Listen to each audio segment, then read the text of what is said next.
Doni të keni kocka të forta dhe të mos vuani nga reumatizma. Mos i ndani nga tavolina këto 3 ushqime. Acidi urik zakonisht quhet produkt i mbeturinave të trupit, të cilat formohen gjatë proceseve të zbërthimit të një kimikati të njohur si purina. Kimikati purin është një substancë natyrale që gjendet në ushqime të ndryshme që ne i konsumojmë ato çdo ditë. Acidi urik, i cili prodhohet kur trupi metabolizon këtë purin, zakonisht nxjerret jashtë trupit nëpërmjet urinës. Organi që e bën këtë punë janë veshkat. Megjithatë, kur veshkat nuk funksionojnë si duhet, ky aktivitet mund të pengojë dhe acidi urik mbetet në trup. Para se të fillojmë, bëni një like videos dhe ju lutem klikoni subscribe. Do të na ndihmonit shumë. Ngritja e niveleve të acidit urik brenda trupit mund të çojë në gjendje shëndetësore, të cilat njihen edhe si përdhesi dhe probleme të ndryshme të reumatizmës. Ndaj konsumi i rregullt i ushqimeve të duhura në dietën tuaj sigurisht që do të bëjë një favor ndikues pozitiv në mbajtjen nën kontroll të këtyre komplikacioneve. Por cilat janë simptomat e përdhesit? Gjendja vjen me një sër shenjash, gjithashtu edhe me simptoma që mund të dallohen lehtësisht. Disa nga këto simptoma përfshijnë dhimbje të forta të kyçeve, skuqje në zonën e kyçeve, ngurtësi, entje e pashpjegueshme gjithashtu edhe pranë kyçeve, butësi në zonën e kyçeve, ngrohtësi dhe një ndjesi sikur nyjet po ju zjejnë, ankth gjatë ecjes. Dhimbja mund të përkeçohet gjithashtu edhe gjatë natës, prandaj është shumë e rëndësishme të kujdeseni më mirë për kyçet tuaja. Një nga gjërat që sugjerojnë ekspertët është ndryshimi i dietës suaj dhe tjetra është të ndiqni një rutinë të mirë të stërvitjes. Një rutinë stërvitore e përbërë nga ushqime të moderuara është mrekullueshme për nyjet. Gjithashtu ecja e shpejtë është e rëndësishme për t'i mbajtur nyjet më të shëndetshme. Përveç ushtrimeve rëndësi ka edhe ajo që shtoni në dietën tuaj. Por cilat janë ushqimet që reduktojnë komplikacionet dhe dhimbjet? Shtoni këto ushqime në dietën tuaj gjatë stinës së ftohtë në mënyrë që të ndihmoni nyjet tuaja të qëndrojnë më të shëndetshme dhe t'i mbani ato të sigurta edhe nga dhimbjet e dimrit. Produktet me pak yndyrë që janë edhe ato jo të qumshtit si kosi, qumshti i skremuar, frutat dhe perimet e stinës, gjithashtu janë mjaft të rëndësishme për shëndetin tuaj dhe është e rëndësishme t'i kushtoni vëmendje vezëve. Mishrat si peshku dhe pula, perimet me gjethe jeshile, gjithashtu patatet, orizi, buka dhe makaronat, burime të mira të yndyrës dhe të vajit. Arrat dhe gjalpi i arrorëve, gjithashtu dhe hudhra janë shumë të rëndësishme për të përfshirë në dietën tuaj në rast se doni të keni edhe nyje më të forta dhe kocka më të shëndetshme. Produktet e qumshtit janë ndër produktet më të mira për shëndetin tuaj të nyjeve. Produktet e qumshtit janë të pasur me kalcium, i cili kontribon në strukturën e kockave. Qumshti me pak yndyrë dhe kosi janë burime të shkëlqyera të kalciumit. Megjithatë, deklarojnë se ushqimet të tilla janë të pasura me vitamina të tërshme në yndyrë, pikërisht vitamina A, gjithashtu dhe vitamina D. Frutat arrore janë shumë të rëndësishme për të shtuar në dietën tuaj, por gjithmonë brenda mundësive dhe pa i tepruar. Frutat arrore përmbajnë gjithashtu pak kalcium, por ofrojnë dy lëndë ushqyese teje thelbësore për shëndetin e kockave.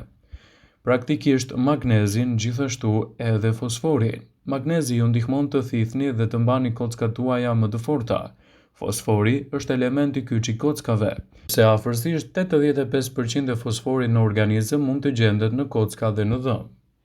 Farat kanë vlera ushqyese të ngjashme me arrat dhe janë gjithashtu shumë të rëndësishme për të përfshirë në dietën tuaj, sidomos në betejën kundër komplikacioneve të nyjeve. Frutat sigurisht janë gjithashtu shumë të rëndësishme, por arrat janë një zgjidhje shumë e mirë shëndetësore. Ato përmbajnë magnez, kalcium, gjithashtu edhe element omega 3, të cilat përmbajnë acide yndyrore të cilat pengojnë dhe zvogëlojnë problemet tuaja të kolesterolit, inflamacionit dhe ruajnë gjithashtu shëndetin më të qetë të kockave tuaja. Përfshirja e këtyre produkteve në dietën tuaj sigurisht që do të jetë një mundësi e shkëlqyer për të pasur kocka akoma dhe më të shëndetshme. Perimet me gjethe jeshile janë një mundësi e shkëlqyer për shëndetin tuaj. Perimet me gjethe ofrojnë lëndë ushqyese që mbështesin kështu shëndetin tuaj të kockave dhe mbajnë larg gjithashtu edhe komplikacionet e frakturave. Përfshirja e këtyre perimeve në dietën tuaj sigurisht është një mundësi e shkëlqyer për të marrë ushqyesit e duhur. Perimet me gjethe jeshile ofrojnë disa lëndë që mbështesin shëndetin, të tilla si vitamina K dhe kalciumi, të cilat janë lëndë parësore për shëndetin e kockave. Mjekët thonë se vitamina K funksionon së bashku me kalcium dhe mungesa e saj shoqërohet edhe me osteoporozë, gjithashtu edhe me fraktura. Perimet me gjethe jeshile janë një mundësi e shkëlqyer për t'u përfshirë vazhdimisht në dietën tuaj, sidomos nëse doni të përmirësoni strukturën e nyjeve. Një tjetër produkt shumë i rëndësishëm për kockat janë edhe bizelet. Të gjitha llojet e legumeve janë të mira, përveç këtyre fasulet zakonisht janë të larta në fibra dhe në proteina, të cilat mund të jenë veçanërisht të dobishme për ata që ndjekin një dietë me bazë bimore. Produkt tjetër tejet i rëndësishëm për shëndetin tuaj të nyjeve është gjithashtu edhe peshku. Peshqit, veçanërisht peshqit yndyror të pasur me omega-3, kanë sasi të konsiderueshme të vitaminës D, e cila është thelbësore për shëndetin e kockave. Vitamina D është e tretshme në yndyrë dhe luan një rol kyç për rritjen e kockave dhe fuqizimin e tyre. Ndaj përfshirja e produkteve të duhura në dietën tuaj sigurisht që do të luajë një rol pozitiv në shëndetin tuaj. Sipas ekspertëve dhe nutricionistëve, këto janë disa nga ushqimet më të mira për shëndetin e nyjeve. Tofu. Tofuja është një burim i pasur i proteinave dhe i kalciumit sipas nutricionistëve. Jacqueline Klung, dietologe nutricioniste, thotë se shumica e tofus është e vendosur në një tretësirë kalciumi. Ajo rekomandohet për ata që han tofu që të kontrollojnë etiketën për të siguruar që ajo është tretësirë e cila është e pranishme. Kumullat e thata gjithashtu janë të mira për strukturën tuaj të nyjeve. Përveç përmirësimit të shëndetit të tretjes, kumullat e thata mund të mbështesin edhe shëndetin e kockave. Frutat e thata janë të mbushura plot me lëndë ushqyese që forcojnë kockat si vitamina K, e cila ndihmon në rregullimin e ekuilibrave të kalciumit dhe në forcimin e kockave. Kumullat e thata përmbajnë gjithashtu mangan, një element thelbësor në formimin e kockave si dhe kalium. Gjithashtu një tjetër produkt shumë i rëndësishëm për të përfshirë në dietën tuaj është edhe kosi. Kosi është i pasur me kalcium, me vitaminën D dhe me proteinë, të cilat mbështesin shëndetin e kockave sipas Klung.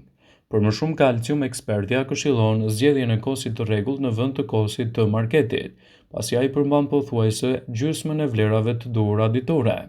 Përfshirja e rregullt e kosit në dietën tuaj do të jetë një mburojë e shkëlqyer në rritjen e vlerave të trupit dhe gjithashtu edhe në parandalimin e komplikacioneve të tij. Një produkt shumë i rëndësishëm, i cili me do e mos mund të shtohet në dietën tuaj, është salmoni. Një porcion prej 80 gram salmon përmban 15 mg kalcium, pothuajse sa i përket dozës ditore sipas Departamentit Amerikan të Ushqyerjes. Salmoni gjithashtu ka proteina të mjaftueshme edhe acide yndyrore omega-3, të cilat lidhen edhe me përmirësimin e cilësisë suaj të kockave. Një tjetër produkt shumë i rëndësishëm për të përfshirë në dietën tuaj është lakra jeshile. Zarzavatet me gjethe jeshile janë ndër ushqimet më të shëndetshme për shëndetin e kockave, pas janë të mbushura me lëndë ushqyese dhe elementë të ndryshëm për ndërtimin e nyjeve.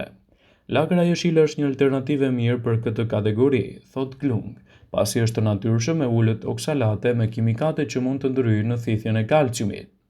Spinaqi, ndonë është i pasur me kalcium, përmban gjithashtu nivelet e oksalatit. Një filxhan me lakra jeshile të papërpunuara konsiderohet burimi i shkëlqyer i vitaminës K, citon Eating Well. Fasulet dhe farat gjithashtu duhet të jenë pjesë të dietave tuaja. Bajamet, farat chia dhe farat e kungullit sigurojnë elementë të cilët mbështesin kockat si magnezi, fosfori dhe sasi të vogla të kalciumit sipas uvrit. Fasulet dhe thjerëzat ofrojnë gjithashtu magnez, proteina të cilat vunën në dukje se janë të rëndësishme për rimodelimin dhe forcimin e kockave. Gjithashtu, elementët ushqyes të tyre janë të rëndësishëm pasi përmbajnë kalcium, magnez, fosfor, të cilat mund të ndihmojnë në strukturën e kockave. Ushqimet e pasur me magnez si arrat ndihmojnë në rregullimin e hormonit, i cili ndihmon në kontrollin e niveleve të kalciumit. Mos harroni të mbështetni gjithmonë lëndët ushqyese si magnezi, vitamina K dhe proteina në dietën tuaj, çka do t'i japin rezultate fantastike në strukturën tuaj të kockave. Përfshirja e ushqimeve të duhura në dietën tuaj do të luajë një rol pozitiv edhe në strukturën e kockave.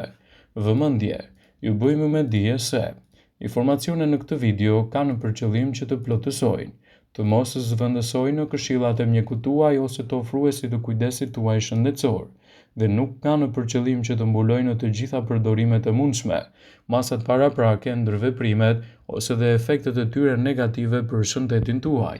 Pasi ta dëgjonit këtë video, do ju ftoja t'i bënit like dhe ta shpërndanit atë në profilin tuaj në mënyrë që të informohen dhe miqtë e tu.